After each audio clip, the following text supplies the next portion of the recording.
Bonjour à tous. En différentes occasions, on nous pose des questions. Questions questions à lesquelles il nous est demandé de répondre par des adverbes de fréquence.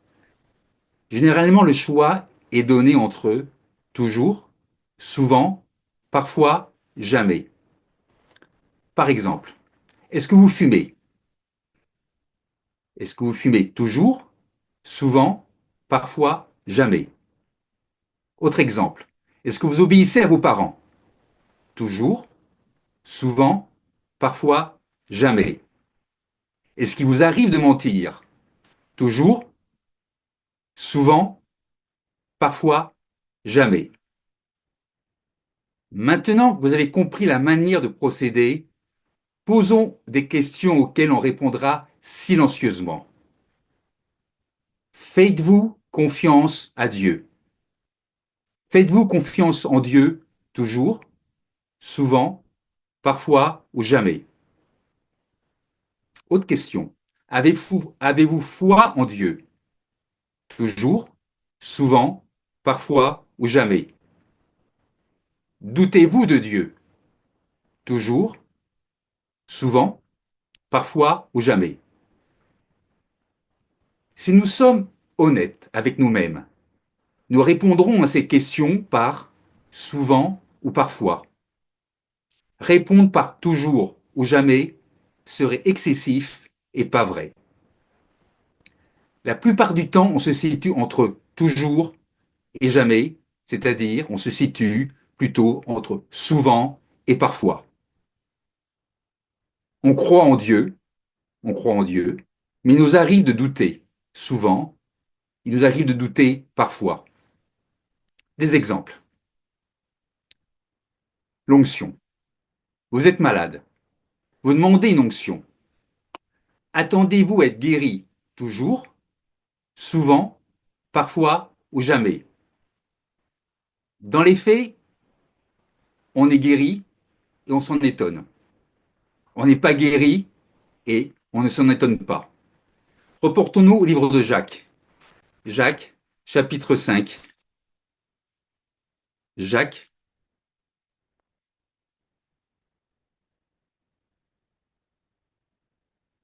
Jacques, chapitre 5, verset 14. Nous lisons: Quelqu'un parmi vous est-il malade?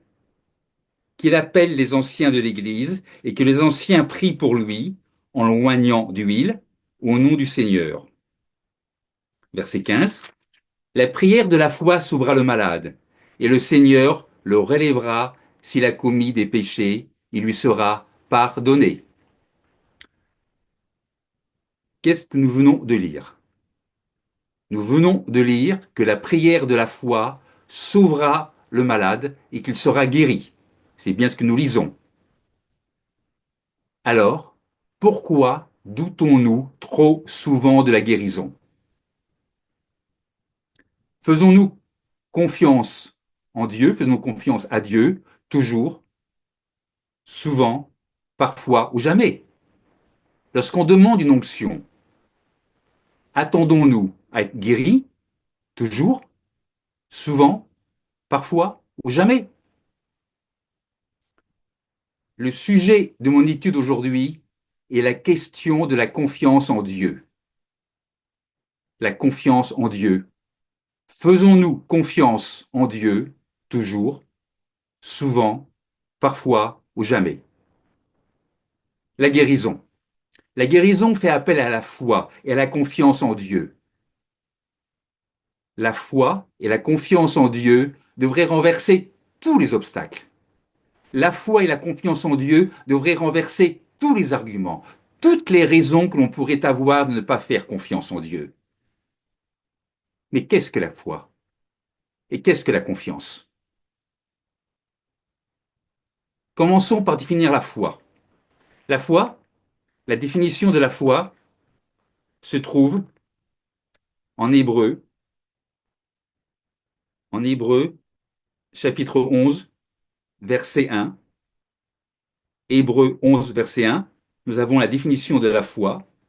Et nous lisons, verset 1 de Hébreux 11, Or la foi est une ferme assurance des choses qu'on espère, une démonstration de celles qu'on ne voit pas. La confiance maintenant. La confiance, c'est s'en remettre à quelqu'un d'autre, en s'abandonnant à sa bienveillance. Étymologiquement, le terme confiance est formé de deux mots latins. Le mot cum, qui signifie avec, et le mot fidere, qui se traduit par se fier. Avoir confiance ou signifie se confier. Le mot latin fidere s'apparente au mot foi et fidélité. Le terme confiance comporte ainsi une dimension spirituelle. C'est un mot qui appartient au langage de la Bible. La confiance découle de la foi. La confiance, c'est la foi en action. Foi et confiance se nourrissent de la parole de Dieu. Cela sous-entend quoi? Cela sous-entend que la foi et confiance ne sont pas de l'optimisme.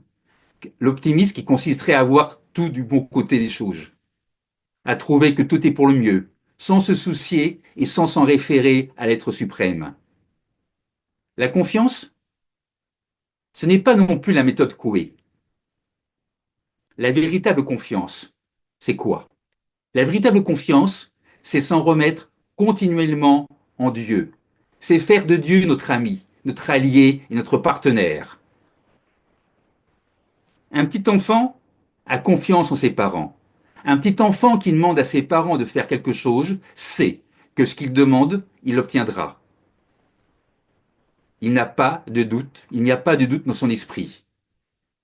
Un petit enfant dans les bras de sa mère a toute confiance. Il a confiance en elle. Pourquoi cette confiance? Parce que dans l'esprit d'un petit enfant, il n'y a pas d'objection. Objection et opposition se développent en grandissant et au cours d'expériences humaines. Un petit enfant n'a pas encore développé d'objection. La foi, c'est croire que ce que dit Dieu est vrai. La foi, c'est mettre sa confiance en Dieu. Ai-je confiance en Dieu toujours, souvent, parfois ou jamais? Si Dieu nous annonce, si Dieu vous annonce par avance des événements qui vont arriver, y croyons-nous? Y croyons-nous toujours, souvent, parfois ou jamais? La foi, c'est un don de Dieu. La foi est un don de Dieu. Reportons-nous au livre des Éphésiens. Si on ne reçoit pas ce don de Dieu, on ne peut pas avoir la foi. Éphésiens chapitre 2.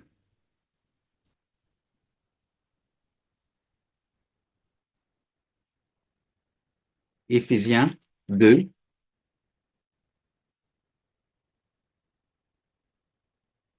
Éphésiens chapitre 2, verset 8, nous lisons, car, car c'est par la grâce que vous êtes sauvés, par le moyen de la foi. Et lisez la suite, et ça ne vient pas de vous. La foi ne vient pas de nous. Cela ne vient pas de vous, c'est le don de Dieu. La foi est un don que Dieu nous fait, un don qui peut se refuser. C'est également un don qui peut se perdre. La foi, c'est comme un muscle. Elle se développe ou s'atrophie, selon ce que nous en faisons. Un don, c'est quoi un don? C'est quelque chose qu'on reçoit gratuitement sans contrepartie. Un don, lorsqu'on le reçoit, on est libre d'en disposer librement. On peut le garder, on peut le rejeter, on peut s'en désintéresser ou le faire fructifier. C'est au choix. Lorsqu'on vous offre un cadeau, vous êtes libre d'en faire ce que vous en voulez. Et ce fait est illustré par deux paraboles, la parabole des talents et par la parabole des 10 000. Une autre définition de la foi, nous la trouvons en Romains 4. Romains 4, verset 18, nous lisons Romains 4, verset 18, espérant contre toute espérance. Il crut et devint ainsi le père d'un grand nombre de nations, selon ce que lui avait été dit, telle sera ta postérité. Espérant contre toute espérance.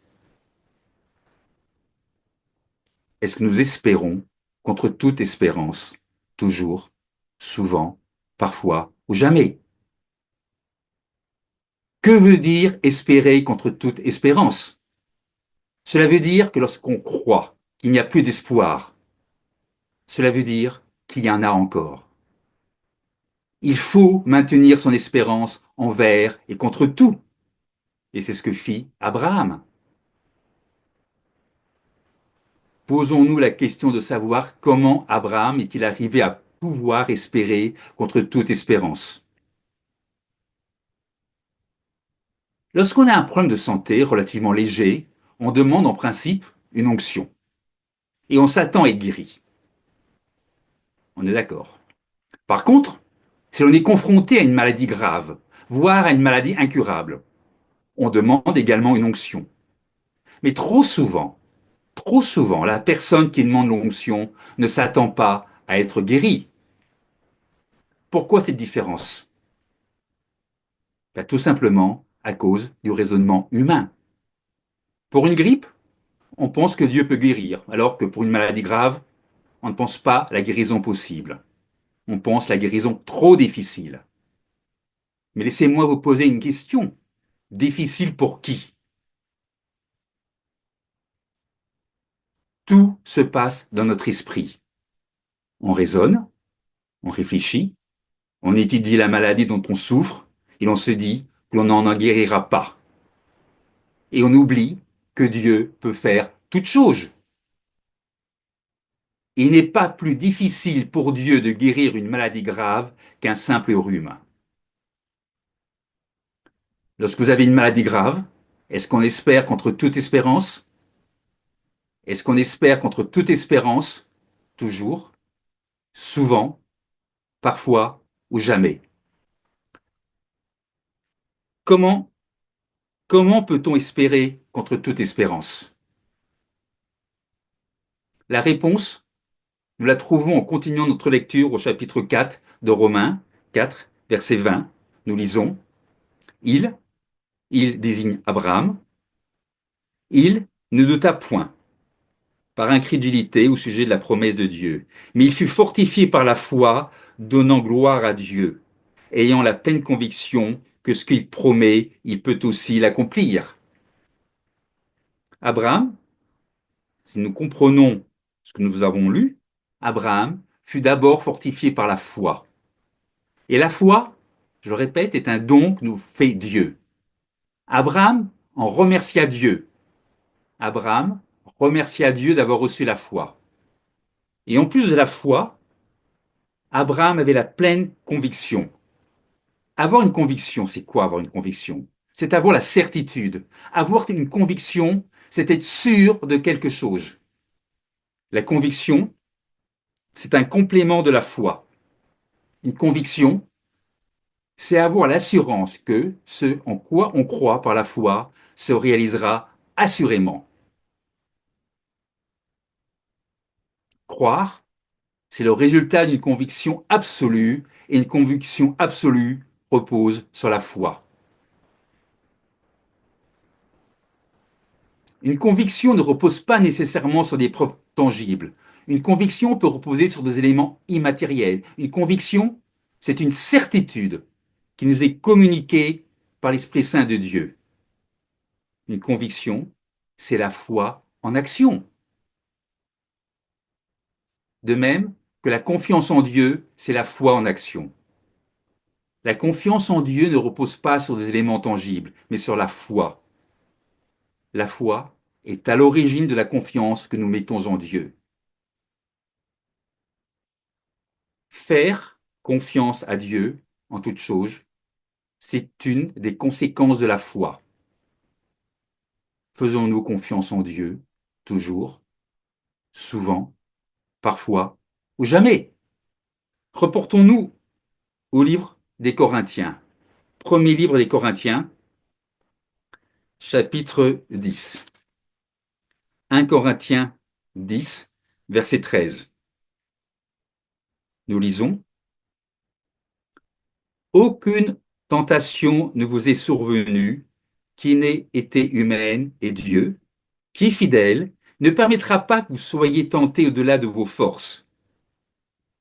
Mais avec la tentation, il préparera aussi le moyen d'en sortir, afin que vous puissiez la supporter. Croyons-nous ce que nous venons de lire? Y croyons-nous toujours, souvent, parfois ou jamais? Si nous croyons fermement ce que nous venons de lire au verset 13 de 1 Corinthiens chapitre 10, nous ne devrions avoir aucune raison de nous plaindre. Il nous faut mettre notre confiance en Dieu. Il nous faut la mettre toujours et non pas souvent, parfois ou pire, jamais. La confiance en Dieu, c'est la base de la vie chrétienne.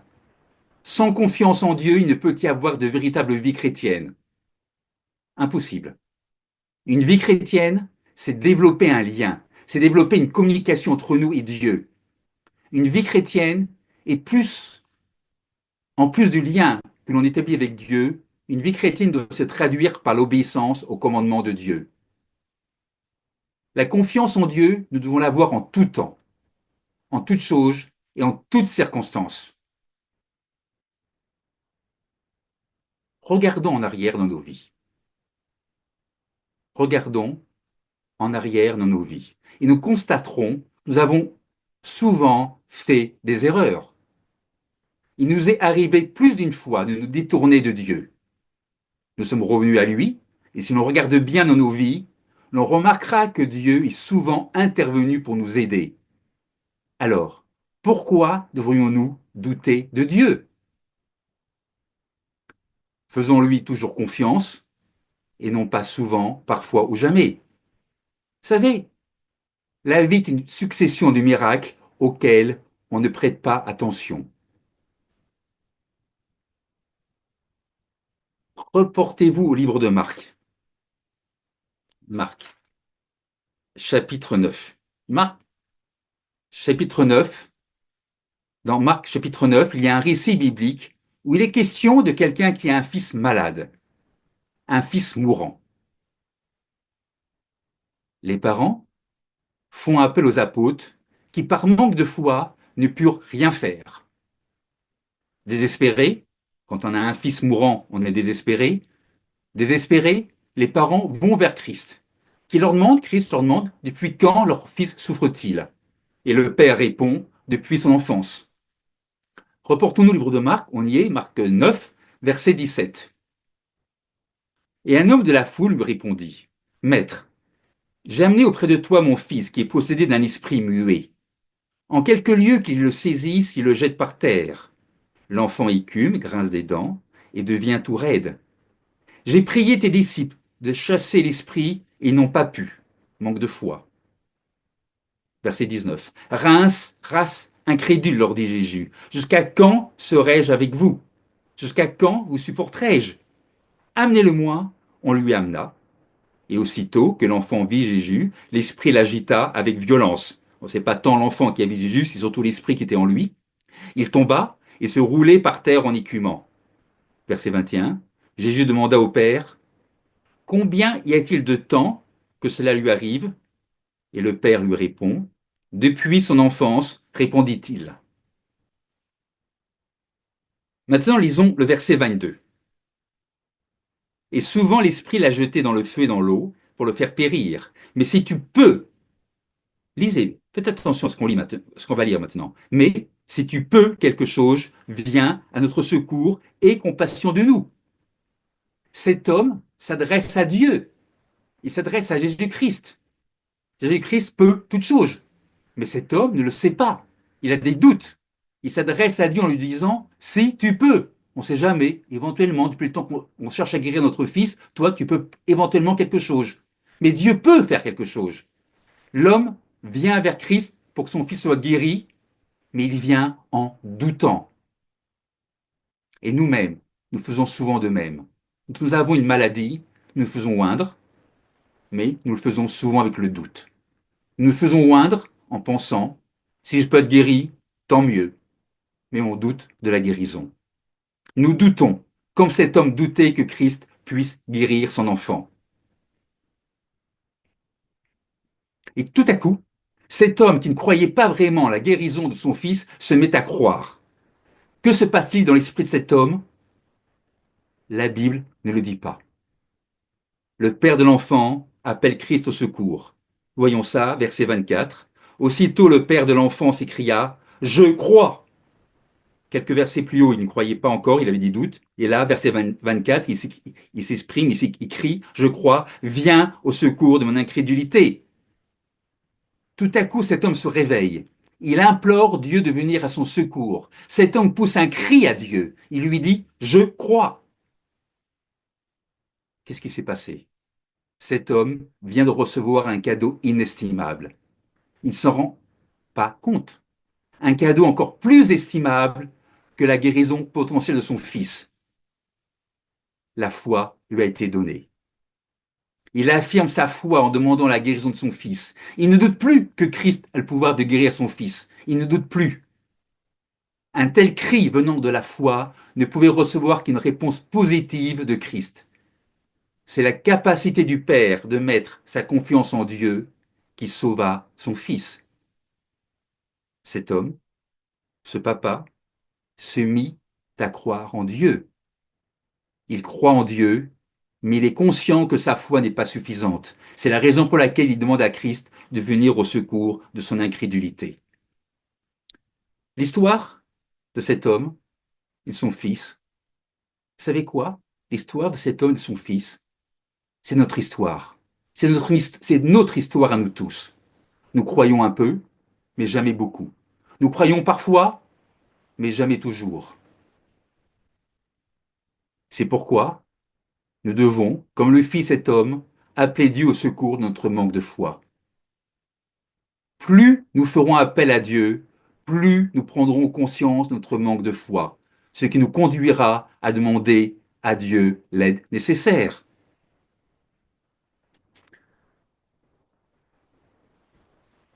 Dieu nous exhorte à nous fortifier, à renforcer notre foi, à la consolider. Reportons-nous au chapitre 6 du livre des Éphésiens.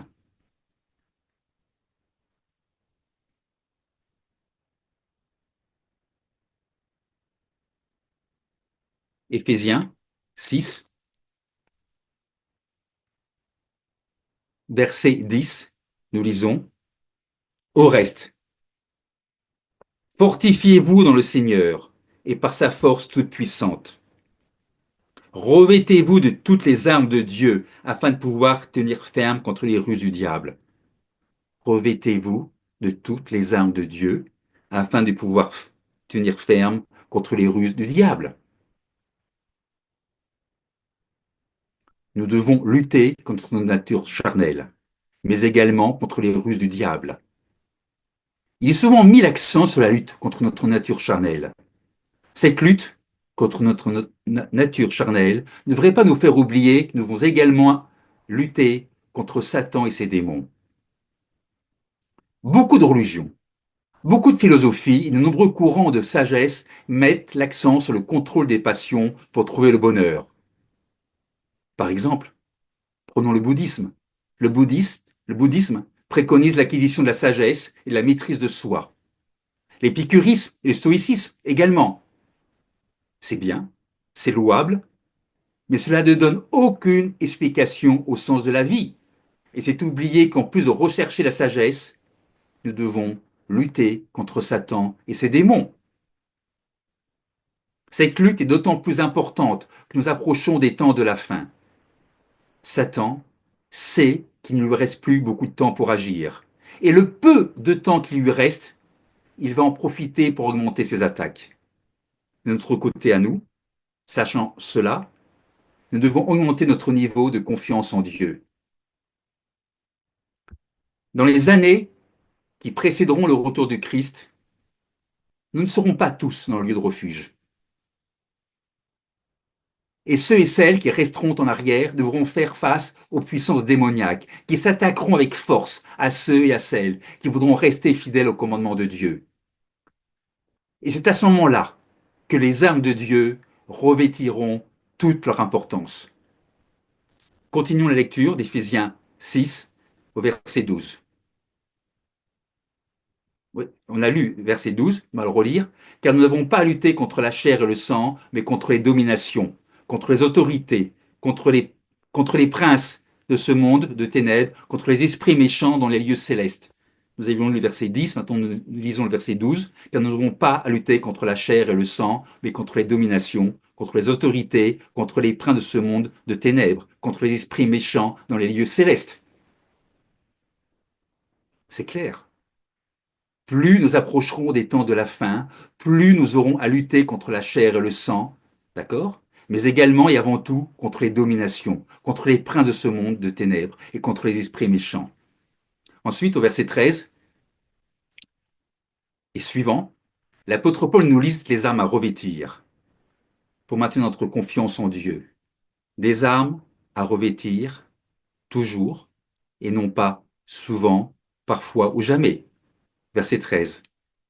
C'est pourquoi prenez toutes les armes de Dieu afin de pouvoir résister dans le mauvais jour et tenir ferme après avoir tout surmonté. Nous allons voir maintenant les 7 armes que Dieu nous appelle à revêtir. La première arme, c'est Éphésiens 6, verset 14. Tenez donc ferme, ayez à vos reins la vérité pour ceinture. Première arme, la vérité. Si nous avons en tout temps en mémoire la parole de Dieu, c'est la vérité. Nous ne craindrons rien. La parole de Dieu est la vérité. Les promesses divines sont la vérité. Si nous avons toujours en tête que les paroles de Dieu sont la vérité, nous ne pourrons jamais en arriver à douter de Dieu. Il nous faut choisir entre vérité et mensonge. C'est un choix binaire. D'un côté le mensonge, de l'autre la vérité. La vérité, c'est la parole de Dieu. La vérité est ce que nous lisons dans la Bible. La vérité est ce que Christ dit au premier couple. Le mensonge, c'est ce que dit Satan au premier couple. La vérité, c'est Genèse. C'est Genèse 2,16. Genèse 2,16, c'est la vérité. L'Éternel, l'Éternel, Dieu prit l'homme et le plaça dans le jardin d'Éden pour le cultiver et pour le garder. L'Éternel, Dieu, donna cet ordre à l'homme, verset 16, tu pourras manger de tous les arbres du jardin, mais tu ne mangeras pas de l'arbre de la connaissance du bien et du mal, car le jour où tu en mangeras, tu mourras certainement. Genèse 2,16, que nous venons de lire, c'est la vérité. Le mensonge, c'est un peu plus loin. C'est Genèse 3, verset 1. Maintenant, lisons le mensonge. Genèse 3, verset 1. Le serment était le plus rusé de tous les animaux des champs que l'Éternel Dieu avait fait. Il dit à la femme, Dieu, a-t-il réellement dit, vous ne mangerez pas de tous les arbres du jardin? C'est le mensonge. La femme aurait dû s'en tenir à la vérité. La femme aurait dû s'en tenir à ce que Dieu avait dit. Nous devons garder les instructions que nous trouvons dans la Bible. D'un côté la vérité, de l'autre le mensonge. C'est à nous de choisir. La première arme, c'est la vérité qu'il nous faut garder. Il nous faut la garder toujours et non pas souvent ou parfois. La deuxième arme, la deuxième arme, c'est la cuirasse de la justice. Éphésiens 6, verset 14, deuxième partie du verset 14. Revêtez la cuirasse de la justice. La justice. Mais quelle justice? La justice humaine ou la justice divine? Bien entendu, il s'agit de la justice divine. Tous les commandements de Dieu sont justes. Dieu est toujours bon, Dieu est toujours juste. La justice divine. Si nous avons cette base, si nous sommes convaincus que Dieu est toujours juste, nous ferons toujours confiance à Dieu et non pas parfois ou souvent. La troisième arme, c'est le zèle. Verset 15. Mettez pour chaussure à vos pieds le zèle que donne l'évangile de paix. Le zèle, troisième arme. Si nous sommes zélés, nous serons occupés. Nous irons toujours de l'avant et si nous allons toujours de l'avant, nous arriverons dans le royaume de Dieu. Vous savez, il y a un adage populaire qui dit qui n'avance pas recule. Et c'est vrai en ce qui concerne notre croissance spirituelle. Celui qui ne croit pas, celui qui ne progresse pas, celui qui ne se fortifie pas dans ses croyances, qui ne se fortifie pas dans la foi en Christ, recule. Et à force de reculer, nous prenons le risque de tomber, nous prenons le risque de perdre le don que nous avons reçu, le don de la foi. Je le répète, le don de la foi est un don. La foi ne peut pas s'acheter ni se vendre. La foi ne s'acquiert pas par des études universitaires. Il n'y a pas de doctorat en foi. La foi est un don. La foi s'entretient par le zèle que nous devons manifester toujours et non pas souvent ou parfois. La quatrième arme, c'est le bouclier. Éphésiens 6, on y est, première partie du verset 16. Prenez par-dessus tout cela le bouclier de la foi.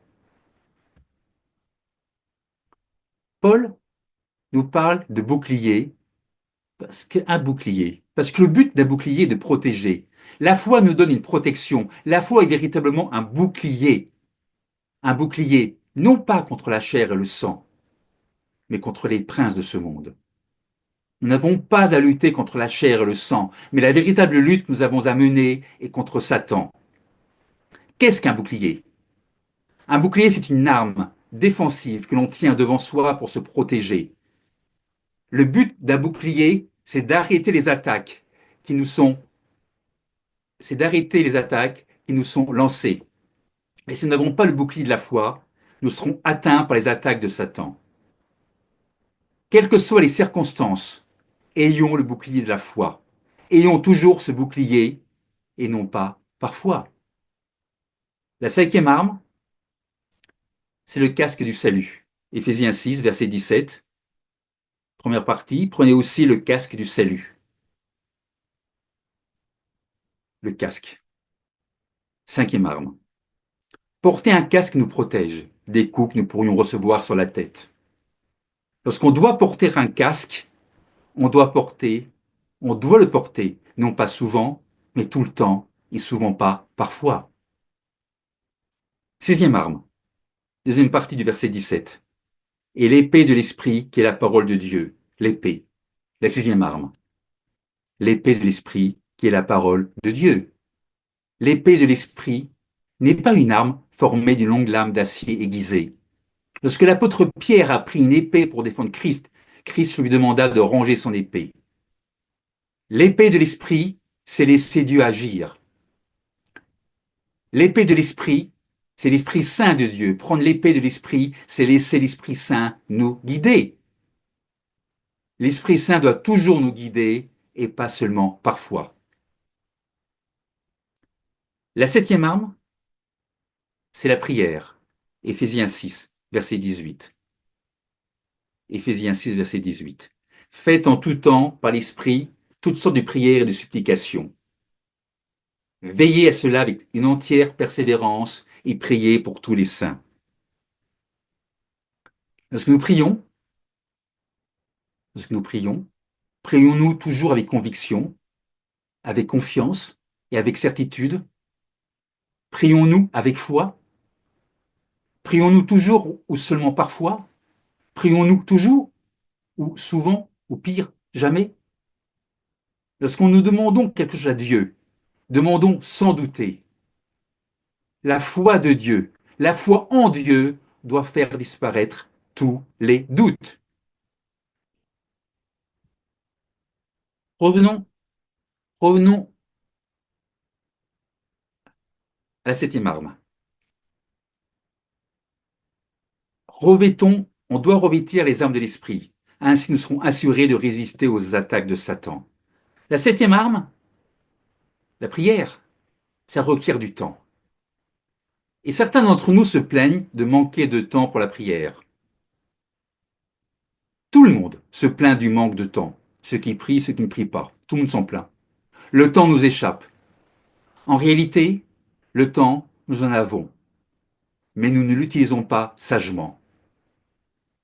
Utilisons sagement le temps dont nous disposons en ne reportant pas, par exemple, toujours au lendemain ce que nous pourrions faire aujourd'hui. Notre séjour sur Terre est beaucoup plus court que nous avons tendance à le penser. Apprenons à gérer notre temps. Aujourd'hui, on est vivant. Nul d'entre nous ne sait ce qu'il en sera demain. Notre vie sur Terre n'est qu'un souffle, une minuscule fraction de l'éternité. Pour vivre selon la volonté de Dieu, nous devons faire le meilleur usage possible du temps qu'il nous a donné. La prière et l'étude de la Bible devraient toujours passer en premier et non pas souvent ou parfois, toujours en premier. Mettons-nous Dieu en premier ou en dernier? Si nous le mettons toujours en premier, nous commencerons et terminerons nos journées par la prière. Si nous mettons Dieu en premier, nous dégagerons toujours du temps pour la prière. Vous savez, si on arrive à trouver du temps pour toutes nos activités, et on en trouve, nous n'avons aucune excuse à ne pas en trouver pour la prière et pour l'étude. Il nous faut toujours mettre Dieu en premier, et pas seulement souvent ou parfois. Mettre Dieu en premier, c'est prendre la porte étroite qui nous conduira au royaume de Dieu. Matthieu 7, verset 13. Matthieu 7, verset 13, nous lisons: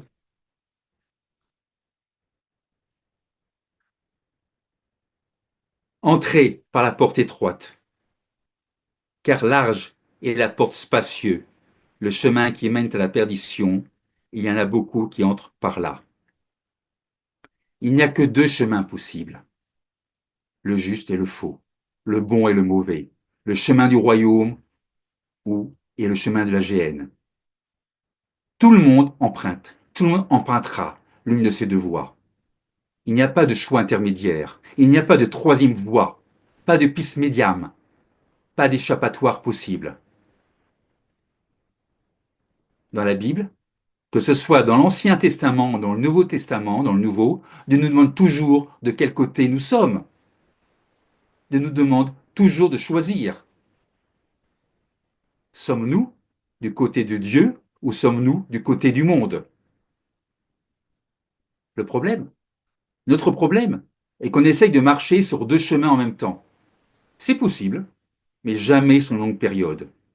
Il arrive toujours un moment de vérité où il nous faudra choisir. Choisir entre Dieu et le monde. Il n'y a pas de situation médiane.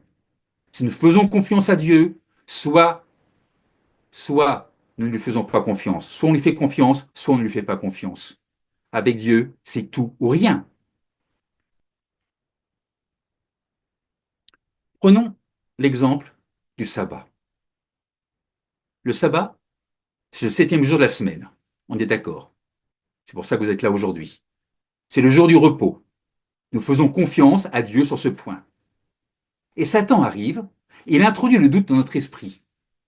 Rassurez-vous, Satan n'oserait pas contredire l'ordre du sabbat. Satan connaît les Écritures. Il les connaît peut-être mieux, même mieux que nous, même certainement mieux que nous. Il nous confirmera qu'il y a bien un jour de repos. Mais Satan vous dira que ce jour peut être observé le dimanche, ou le vendredi, ou voire même un autre jour de la semaine. En agissant ainsi, Satan nous éloignera progressivement de la vérité. Satan agit toujours en mettant le doute en nous. Vous savez, je n'ai jamais vu de gens qui obéissaient au quatrième commandement. Je n'ai jamais vu de gens qui obéissaient à ce commandement, qui respectaient le sabbat, s'en débarrasser du jour au lendemain. L'abandon du sabbat se fait toujours progressivement. On commence par des activités mineures le jour du sabbat, et au bout de quelques mois, de quelques années, on se retrouve à travailler tous les jours de la semaine, le jour du sabbat compris. Dans Genèse, la première chose que Satan fait avec Ève, ce n'est pas de lui mentir. Non, mais de lui susciter un doute. On peut revoir ça dans Genèse 3, verset 1. Genèse 3, verset 1. Le serpent était le plus rusé de tous les animaux des champs que l'Éternel lui avait fait. Il dit à la femme, Dieu a-t-il réellement dit, vous ne mangerez pas de tous les arbres du jardin? Non.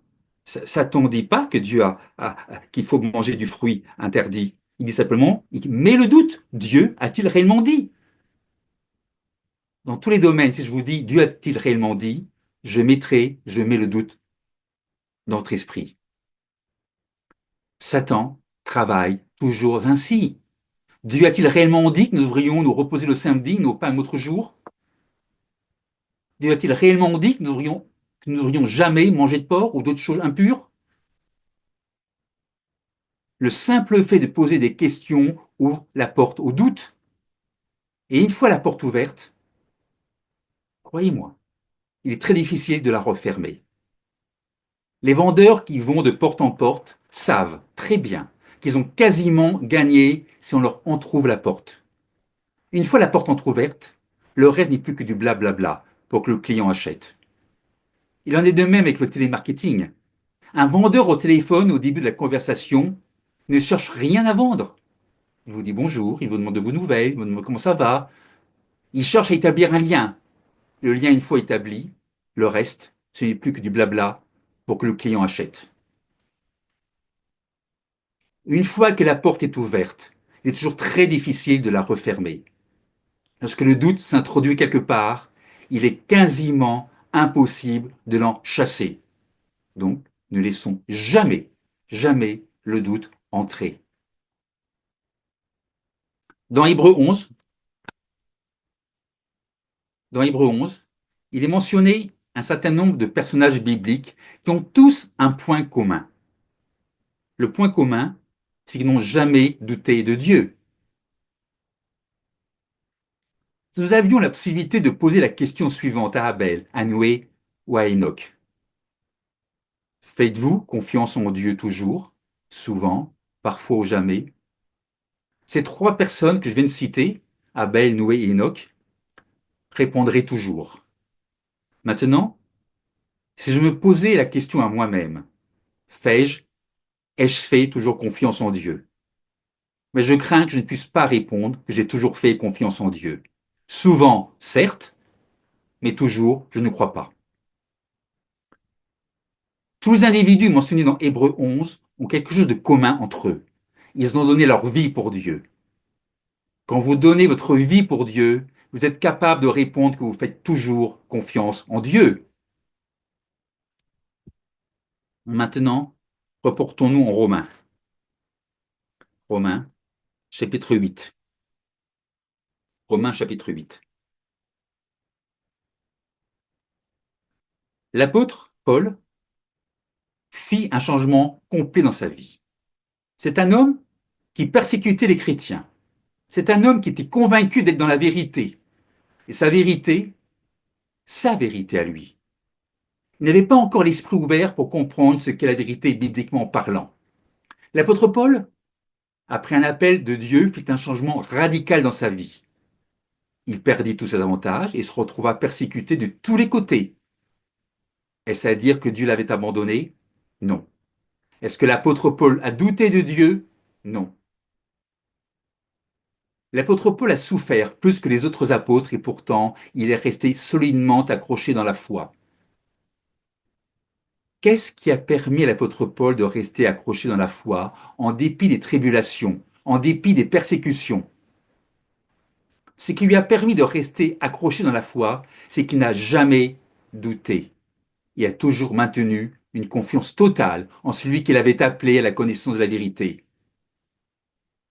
Paul, l'apôtre Paul, n'a jamais douté une fois qu'il eut reçu le don de la foi et compris la raison de son appel. Si nous avons pleinement confiance en notre appel et la mission qui nous a été confiée, nous aurons toujours confiance en Dieu et en sa parole. Nous n'avons pas besoin de nous appeler Paul pour avoir confiance en Dieu. Paul reçut une mission, nous aussi nous avons reçu une mission. Soyons-en conscients.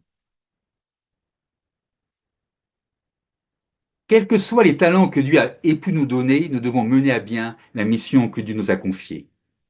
Quelles que soient les circonstances et le prix à payer, nous devons mener à son terme la mission qui nous a été confiée. Dans Romains 8, nous avons le plan total de Dieu en ce qui nous concerne. Plan du commencement jusqu'à la fin. Dans Romains 8, il nous est également montré comment vaincre. Dans Romains 8, il nous est également donné les raisons de notre appel. Et Romains 8, verset 1, Romains 8 commence par une promesse fantastique. Lisons cette promesse dans la Bible. Il n'y a donc maintenant aucune condamnation pour ceux qui sont en Jésus-Christ.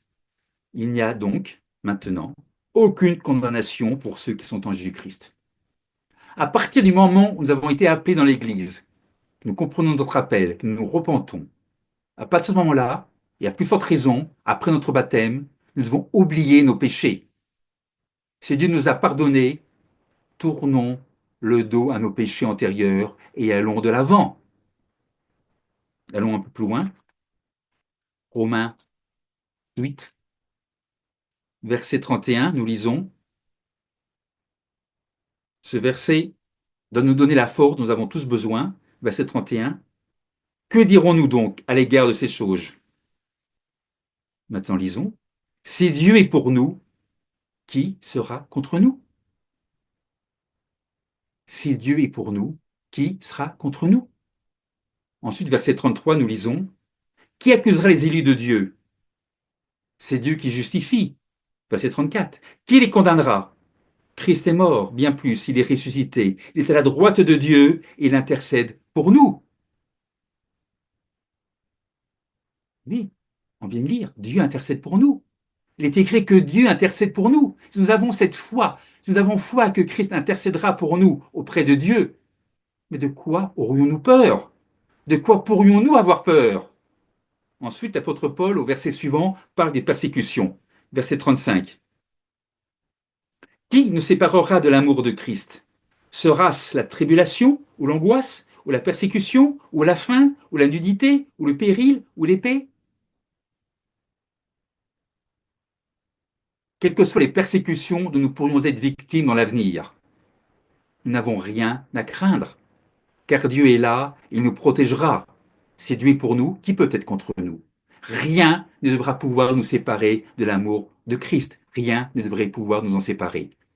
Ensuite, dans les versets suivants, Paul affirme, nous serons plus que vainqueurs. Verset 37.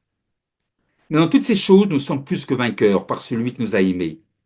Car j'ai l'assurance que ni la mort, ni la vie, ni les anges, ni les dominations, ni les choses présentes, ni les choses à venir, ni les puissances, ni la hauteur, ni la profondeur, ni aucune créature ne pourra nous séparer de l'amour de Dieu manifesté en Jésus-Christ, notre Seigneur. Avez-vous, en êtes-vous convaincus? Nous serons plus que vainqueurs à une condition. La condition de faire la volonté de Dieu, de la faire toujours. Il n'est pas question de faire la volonté de Dieu souvent ou parfois. Il est encore moins question de ne jamais la faire. Il est question de la faire toujours. Au verset 39 de Romains 8, nous avons lu que rien ne pourra nous séparer de l'amour de Dieu manifesté en Jésus-Christ notre Seigneur. Si nous avons cette assurance, il n'y a pas de parfois, il n'y a pas de souvent, il n'y a pas de jamais. Il ne reste plus que l'adverbe de fréquence, le mot toujours. Nous serons toujours liés à Dieu par l'amour qu'il nous porte. Reportons-nous au livre d'Ésaïe. Ésaïe, verset 59, verset 1, nous lisons. Ésaïe 59, verset 1, on le connaît par cœur. Non, la main de l'Éternel n'est pas trop courte pour sauver, ni son oreille trop dure pour entendre. Non, la main de l'Éternel n'est pas trop courte pour sauver, ni son oreille trop dure pour entendre. Sommes-nous convaincus de cette phrase? Sommes-nous persuadés de la véracité de ce verset? En sommes-nous convaincus? Toujours? Souvent? Parfois ou jamais? Pour terminer cette étude sur la confiance, je voudrais prendre un exemple pour vous montrer jusqu'à quelle limite, jusqu'à quel point nous devrions toujours faire confiance en Dieu.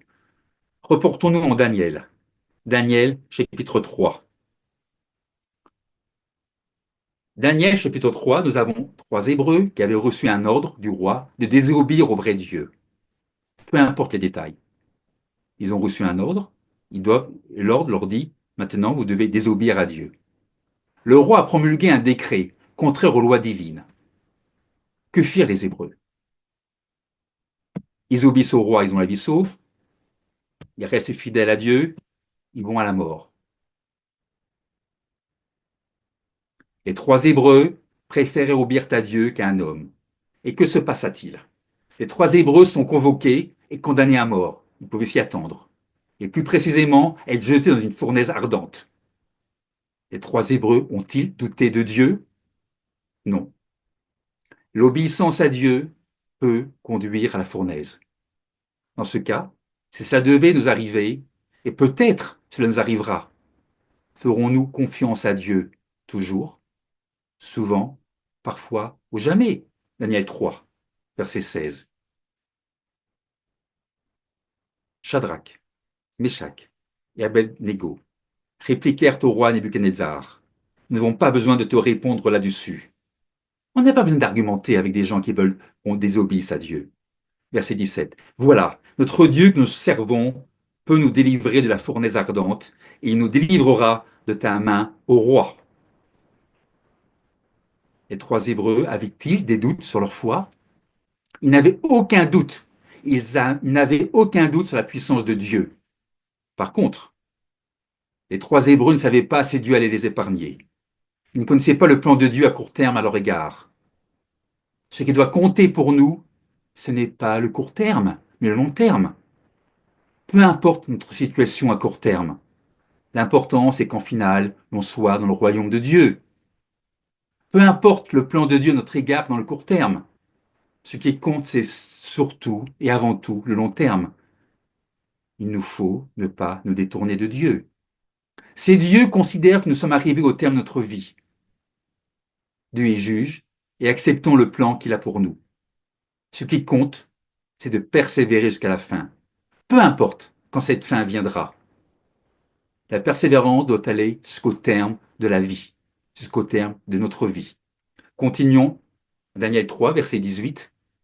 Sinon, sache au roi, verset 18, Daniel 3, sinon sache au roi que nous ne servirons pas tes dieux et nous t'adorerons pas et que nous n'adorerons pas la statue d'or que tu as élevée. En d'autres termes, les trois Hébreux préfèrent la mort que de désobéir. Les trois Hébreux étaient prêts à mourir. Le sommes-nous?